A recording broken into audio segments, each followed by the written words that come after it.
ABN Maharashtra में आपका खैर मकदम। मैं हूं मुनीर आरिफ खान।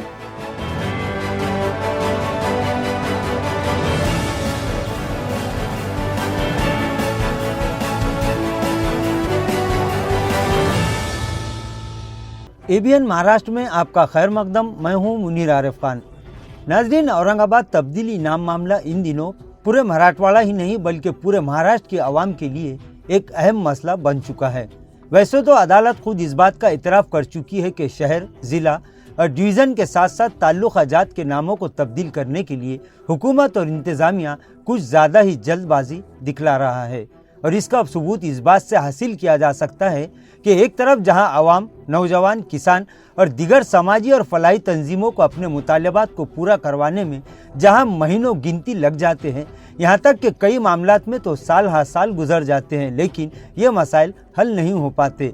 जबकि दूसरी तरफ हुकूमत और इंतज़ामिया नाम तब्दील करने के लिए इतनी जल्दबाजी आखिर क्यों दिखला रहा है कि जैसे ही 15 सितंबर 2023 को औरंगाबाद में काबीना इजलास में ट्रिपल इंजन सरकार ने गैर कानूनी तरीके से नाम तब्दीली का GR जारी किया, महज 2 ही घंटों में सब के सब काम पर लग गए और दूसरा दिन निकलने तक तकरीबन ही सरकारी इदारों के दाखिली दरवाज़ों पर नाम तब्दील कर दिया गया था। इसी मामले को और हुकूमत और इंतज़ामिया की इस जल्दबाज़ाना कार्रवाई के खिलाफ औरंगाबाद तब्दीली नाम मामले में बॉम्बे हाई कोर्ट में अर्जी दाखिल करने वाले अर्ज़गुज़ार सैयद अंजर खादरी ने गुज़िश्ता 10 अक्टूबर को डिवीज़नल कमिश्नर दफ्तर को एक मुतालबाती महज़र देते हुए सवाल किया था कि मामला अदालत में होने के बावजूद महज 2 घंटों में नाम तब्दीली के लिए किए गए इक़दाम क्यों और जो पैसा खर्च किया गया वो आखिर कहां से खर्च किया गया। अर्ज़गुज़ार की जानिब से पूछा गया था कि क्या इसके लिए फंड मंजूर किया गया था और अगर नहीं तो फिर क्या ये पैसा जेब से खर्च किया गया है। इस बारे में तफसीली मालूमात फराहम की जाए ताकि अदालत को भी इससे आगाह किया जा सके। लेकिन आज की तारीख तक इलाकाई इंतज़ामिया की जानिब से इन सवालात का कोई खातिर खा जवाब नहीं दिया गया।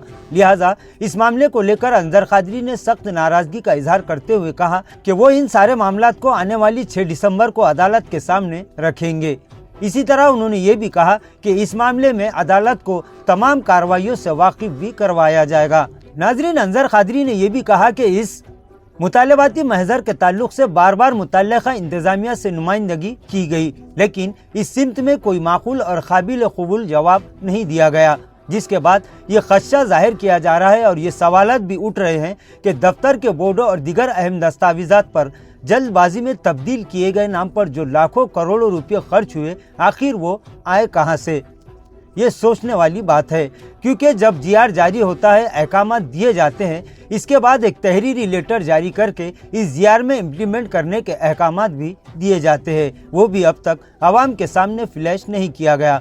तो फिर बात तो यही साबित हो रही है कि ये तमाम तर कार्रवाइयाँ पूरी तरह से गैर जमहूरी और गैर कानूनी हैं। नाज़रीन, आज के लिए बस इतना ही। कल फिर मुलाकात होगी कुछ नई खबरों के साथ। तब तक के लिए मैं मुनीर आरिफ खान आपसे इजाज़त चाहता हूँ। अल्लाह हाफिज़।